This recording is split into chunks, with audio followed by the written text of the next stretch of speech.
Europe Matin, au cœur de l'info. François Geffrier. Vous écoutez Europe 1, il est 7h13. Bonjour Monseigneur Pierre-Marie Carré. Bonjour. Merci d'être avec nous en direct sur Europe 1. Vous êtes archevêque de Montpellier, vice-président de la Conférence des évêques de France et vous présidez aujourd'hui le pèlerinage national à Lourdes. Vous vous y trouvez ce matin. Comment se prépare cette fête pour les catholiques de l'Assomption ? C'est une grande fête de l'année. Elle se prépare dans la joie. Et ici à Lourdes aussi, dans l'animation de très bonne heure, il y a une grande agitation parce qu'il s'agit en particulier d'accompagner, de préparer les personnes malades, âgées, invalides, sur fauteuil roulant pour qu'elles puissent être au premier rang et pour la célébration de cette messe. À quoi ressemble un pèlerinage à Lourdes ? C'est le moment de l'année qui rassemble le plus de fidèles dans la ville ? Je pense que oui, le 15 août est un des grands jours pour Lourdes. On pourrait dire la ville est envahie de monde, mais de personnes heureuses, joyeuses, qui chantent, qui prient. Hier soir, la procession des Lumières, la procession au flambeau était un moment merveilleux. On est 160 ans après le récit des apparitions de Marie à Bernadette Soubirous, c'était en 1858. Pour vous, la piété, la ferveur autour de Lourdes est intacte aujourd'hui ?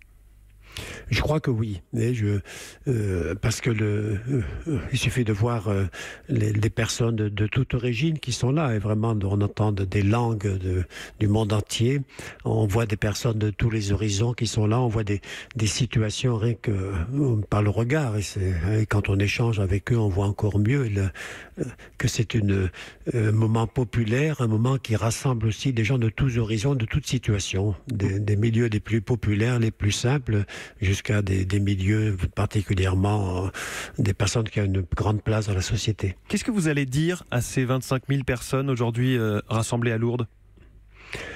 Écoutez, ce que je vais leur dire, c'est d'abord c'est une grande fête et que la fête de la Vierge Marie, elle est là pour nous. Et c'est notre Mère du ciel et finalement, chaque saint, la Vierge Marie a un secret. Et je crois que le secret de Marie, c'est elle a cru.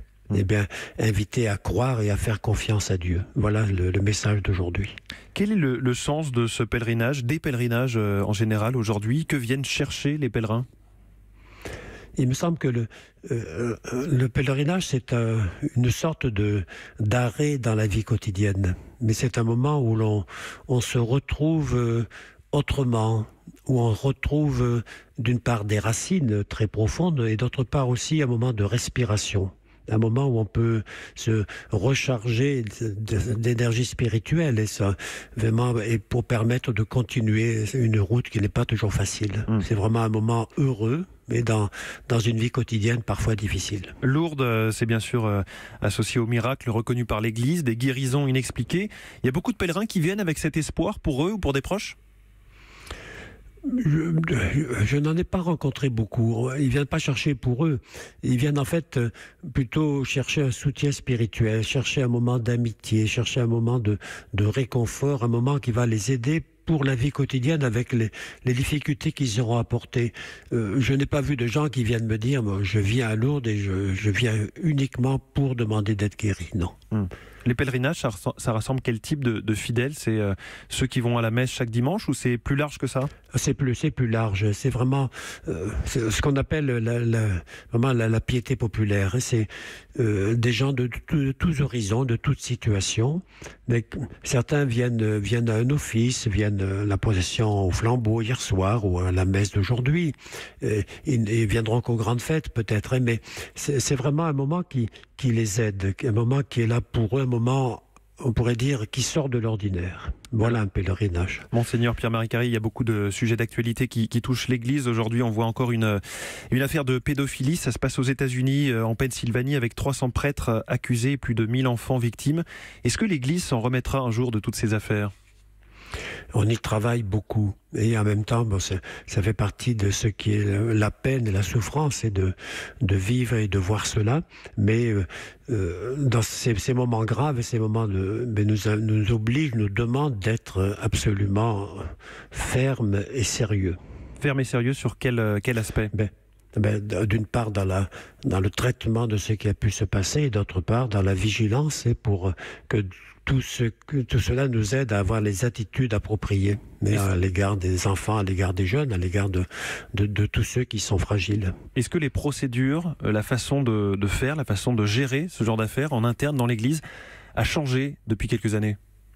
Je crois que oui, parce que d'une part, il y a une coopération, enfin je parle de la France, et je ne connais pas tous les pays du monde, mais une grande coopération avec la justice, qui fait qu'il n'y a pas d'affaires qui soient étouffées ou qui soient mises à l'écart, et d'autre part, le souci des victimes. C'est vraiment ce que je vois comme élément essentiel. Quand vous dites coopération à la justice, ça veut dire qu'aujourd'hui, un prêtre, un évêque qui entend parler de faits de ce type a pour devoir de les dénoncer à la justice ? Exactement. Je dis, ce n'est pas nouveau, mais cela est fait de manière absolue aujourd'hui. Est-ce que le suivi des prêtres, le suivi de leur équilibre affectif, psychologique est renforcé aussi ? On y fait attention, et pour ma part, j'ai déjà organisé, je le referai, des sessions d'information, d'accompagnement, de soutien, parce que la mission des prêtres n'est pas facile, comme on pourrait dire comme celle de tout éducateur, parce que on se trouve en situation difficile, et parfois il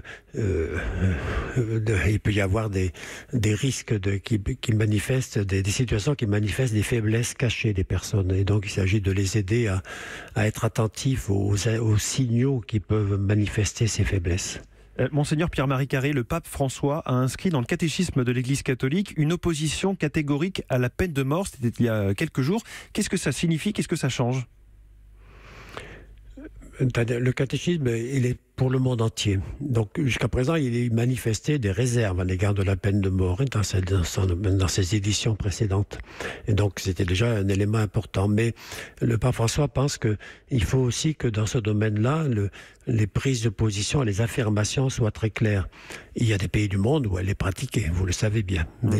Mais c'est de manifester que finalement, une peine irréversible, mais c'est quelque chose qui est vraiment d'une gravité telle, mais que donner la mort, il faut vraiment, on ne peut pas se résoudre à cela. Mais ça veut dire que l'Église va se donner la mission de faire abolir la peine de mort dans ces pays ? Je ne sais pas comment les évêques concernés le feront.